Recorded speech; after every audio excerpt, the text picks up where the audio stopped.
After months of discussion and trying to better understand the U.S. military presence on the coast of Venezuela, we now know U.S. intelligence agencies were carefully studying the country's authoritarian President Nicolás Maduro. And as we have all been watching, as of Saturday, the U.S. carried out airstrikes and captured the country's President Maduro and his wife. Both have been indicted on drug, arms, and conspiracy charges. This has deep and complex ties to the greater Houston area. Harris County Judge Lina Hidalgo said in a statement, Harris County has the fourth largest Venezuelan population in the United States and a majority Latin American population. Our energy industry, with obvious ties to Venezuela, is a major part of our economy, jobs, and the stability of energy prices nationally.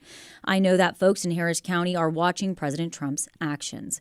And joining us now to discuss is Dr. Richard Stoll, the Albert Thomas Professor Emeritus of Political Science at Rice University and an accomplished scholar of international conflict. If you have comments or questions, please call 713-440-8870. Dr. Stoll, at the Saturday, January 3rd press conference at Mar-a-Lago, President Trump said the U.S. would run the country until such time as we can do a safe, proper, and judicious transition. Then on Sunday, during an interview on Face the Nation, Secretary of State Marco Rubio said President Trump always has options around what comes next in Venezuela. What real options does the president have, given Venezuelan Vice President Delcy Rodriguez was sworn in as interim president? Well, in principle, at least, number one, he could say, well, we took care of the bad guy. He's been arrested. We're willing to work with you. Let's see how we can do things together. Now, the things that he said to this point suggest that won't happen, but he hasn't, we haven't officially ruled that out. If we say, okay, we're going to come in and sort of take over, that's a gigantic thing, okay?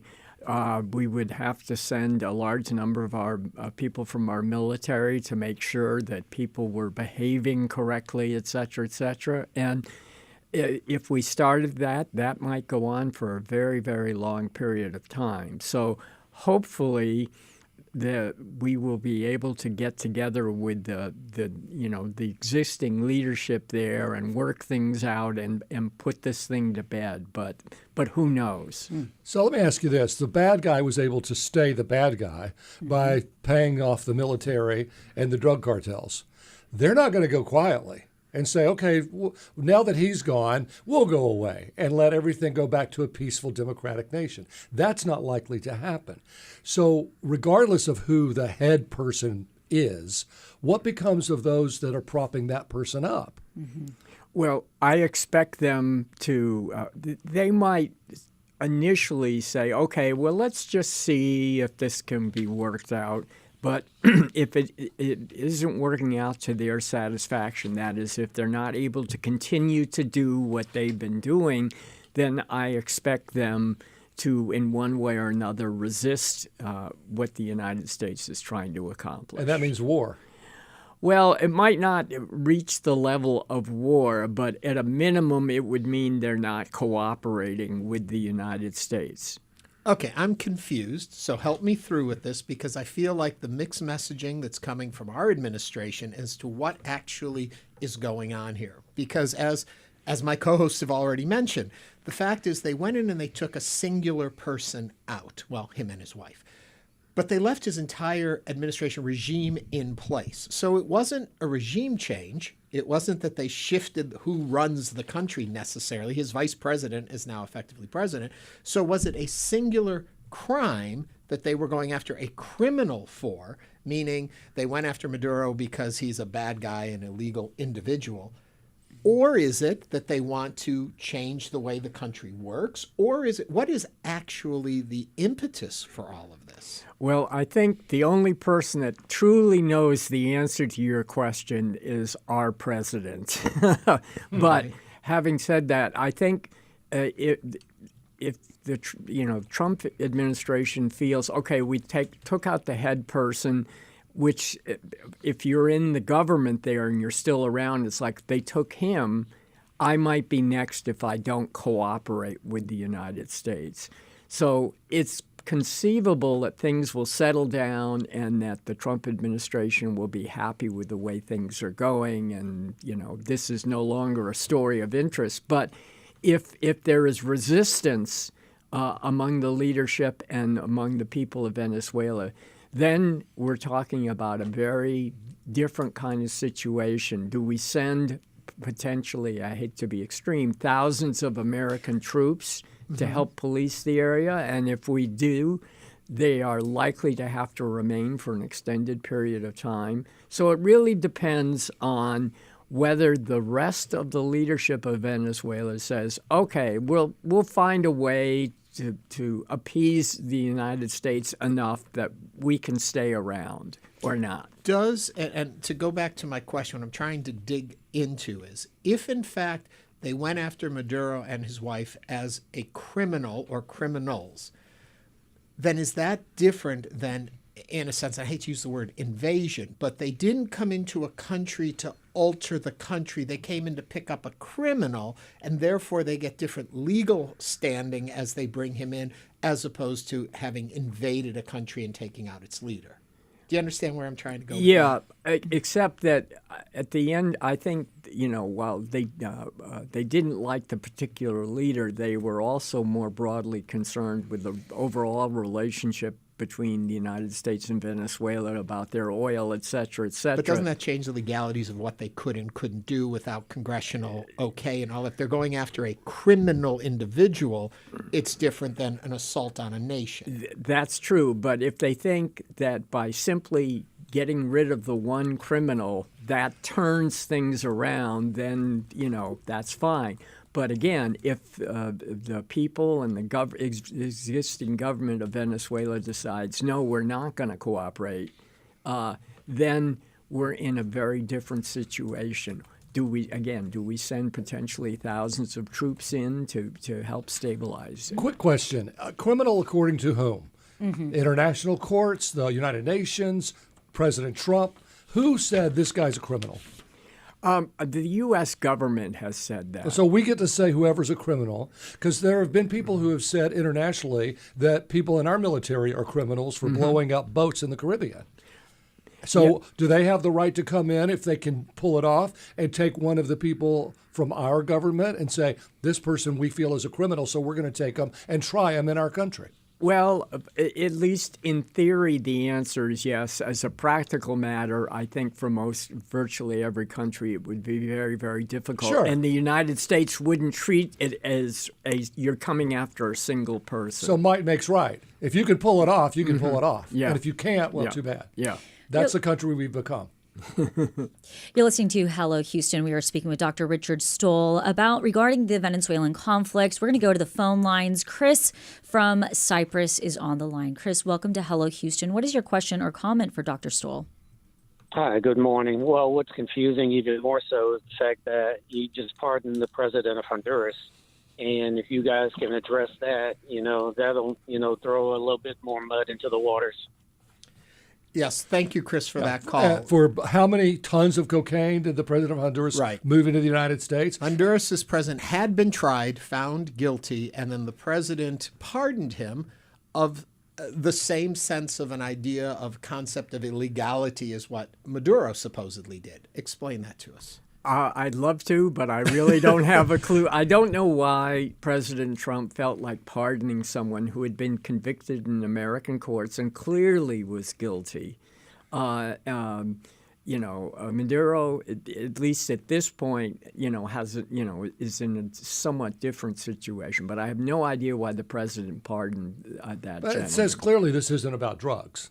Well, which is interesting, though, right? Because Maduro is right now at a detention center in New York City and is facing federal charges related to drug trafficking and working with gangs designated as terrorist organizations.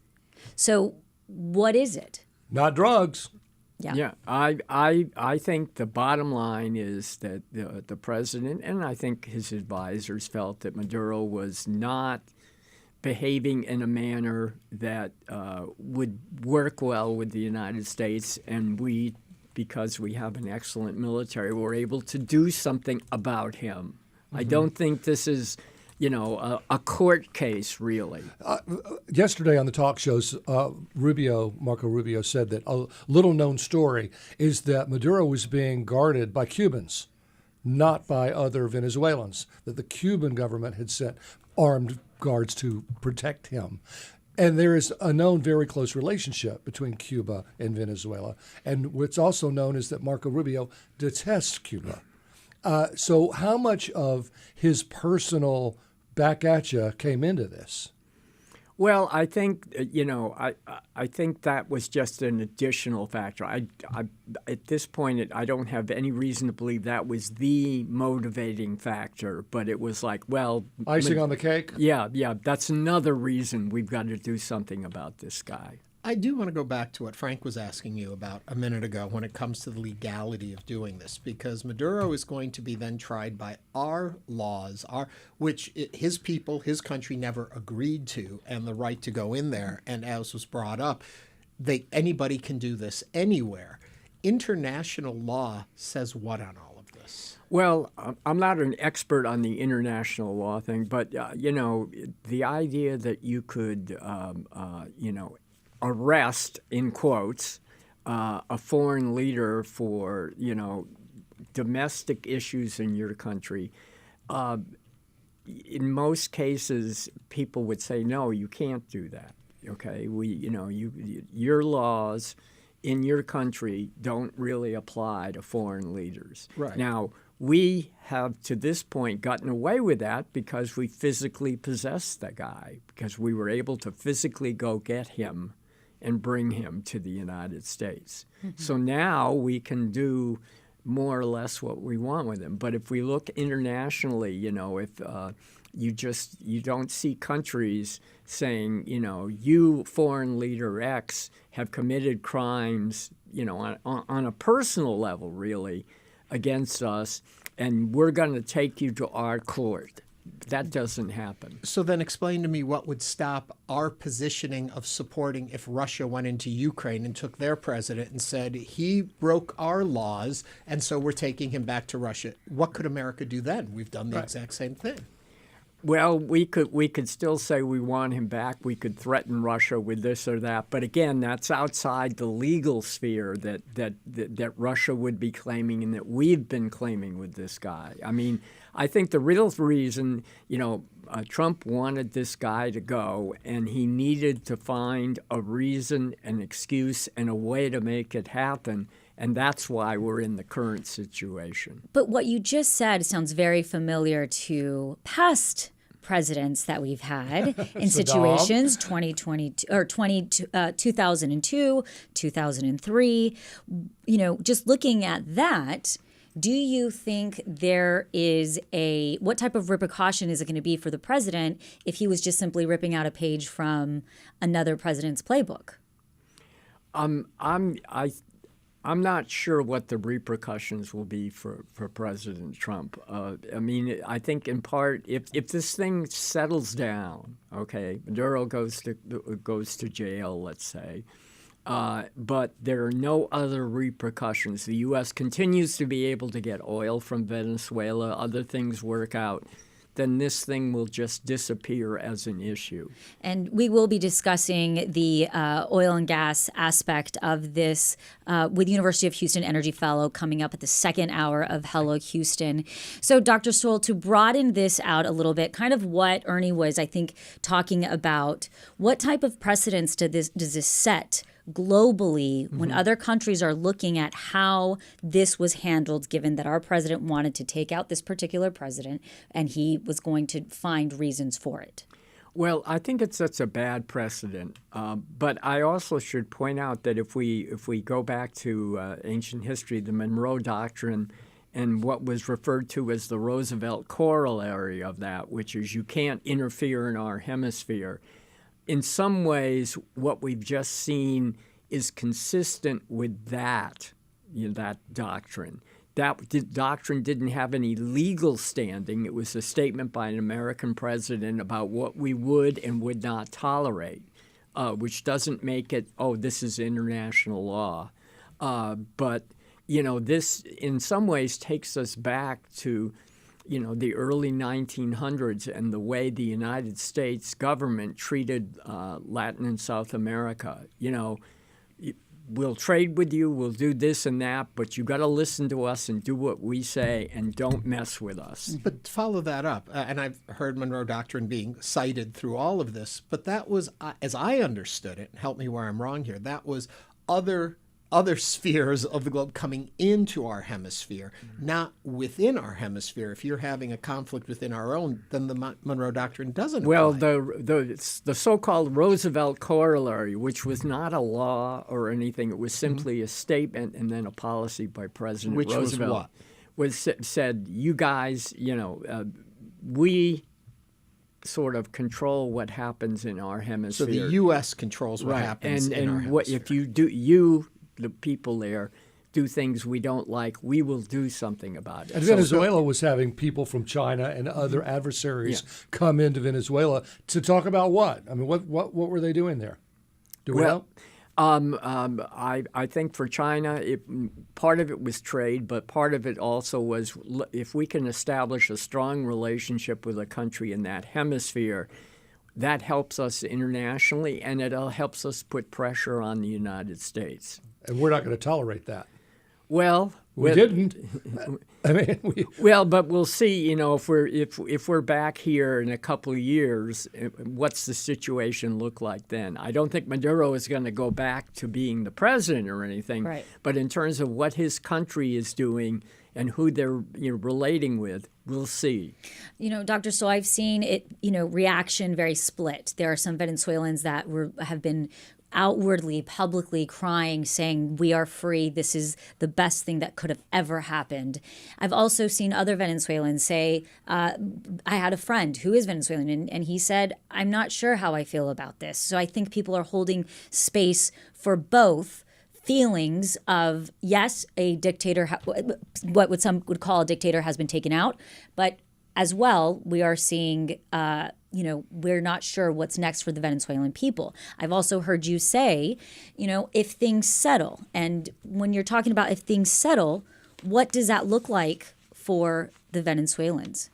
Well, the truth is I don't necessarily know what will happen next. But yeah, if 6 or 8 months from now, if all that has happened is that this leader who had a lot of issues and certainly did a lot of bad things is no longer in charge, and that's it, fine.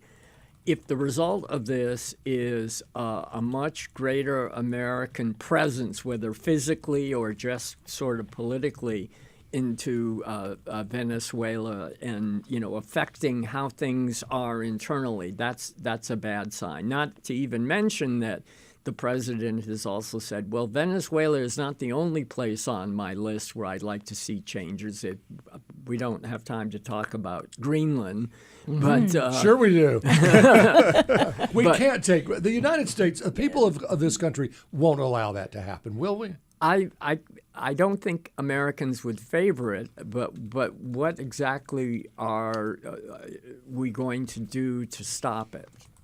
Okay. Well, speaking of that, I just wanted to say that however you came down on this issue, the brave men and women of the military are to be commended because they just did what they were told to do. They flew helicopters at 100 yards above, 100 feet above the water, went through that territory with anti-missile aircraft and could have been a real disaster.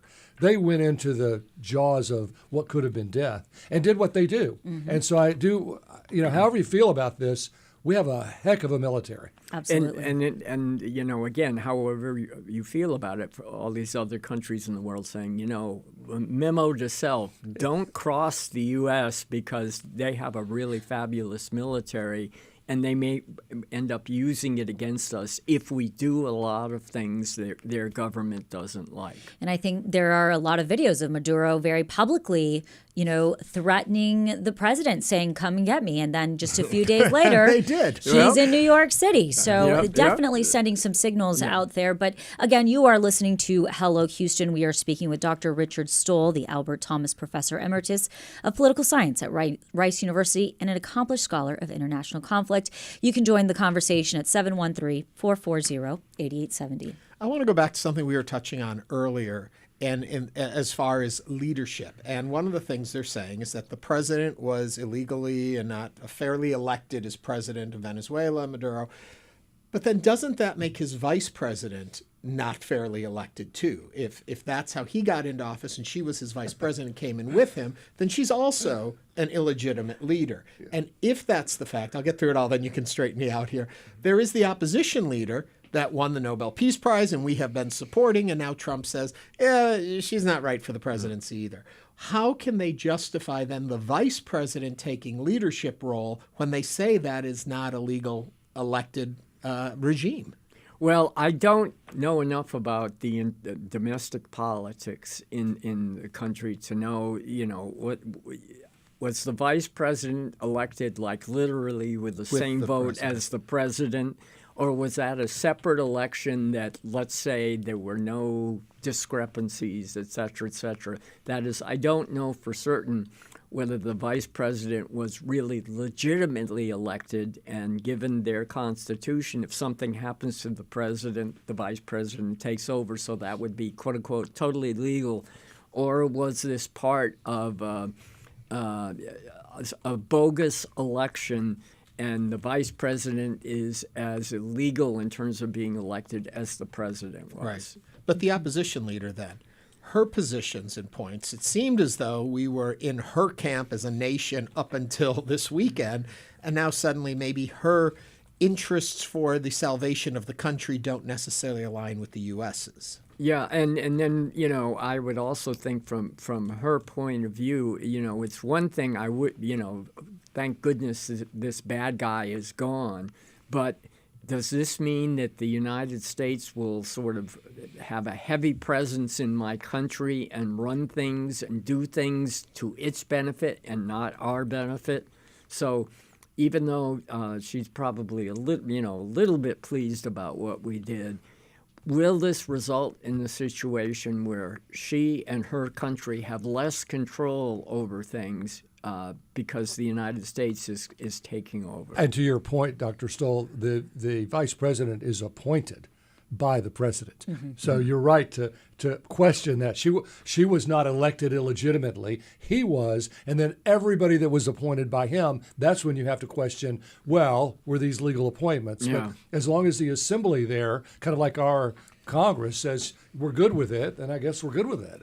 I mean... Yeah, I don't know. Again, I don't know enough about the domestic political system to sort of be able to weigh in and tell you for certain whether if the president is illegitimate, that means the vice president is illegitimate. Well, that's my point earlier, is that when he's appointed all these bad guys and these characters... I would think you have to clean the whole house. Right, you have to clean the whole house because they're the ones that are being supported by the military getting paid and the drug cartels getting paid. And they're not going to give up their money. If, in fact, that's the reason they took him out. Yeah. Well, would there be any implication? There have been reports that the Venezuelan Vice President Rodriguez is in Russia. Would there be any implications between relationships between Russia and the United States if she is there? Potentially. I mean, I would think from the Russians' point of view, finding ways to sort of make the U.S. relationship with Venezuela more difficult would be a wonderful thing. And if it's really easy, you invite someone to visit you and you say, let's get together, we'll help you, you help us, et cetera, et cetera. So we'll just have to wait to see if that develops. But if I was Putin, I would be looking for ways to create trouble. And, you have to assume that, yes, the president of Venezuela was not a nice person, okay? So at some level, there are probably, right now, today, a lot of Venezuelans who are relieved that he's no longer around. On the other hand, if they feel the U.S. is going to have a large presence and dominate their country, they're not going to like that either. And so who can help us? Who can help us? And there's Putin in the corner raising his hand. Hey, I'll bring vodka, you bring coffee. Yeah. Dr. Richard Stoll is the Albert Thomas Professor Emeritus of Political Science at Rice University and an accomplished scholar of international conflict. Dr. Stoll, thank you for joining us today on Hello Houston. Thank you for having me. Thanks.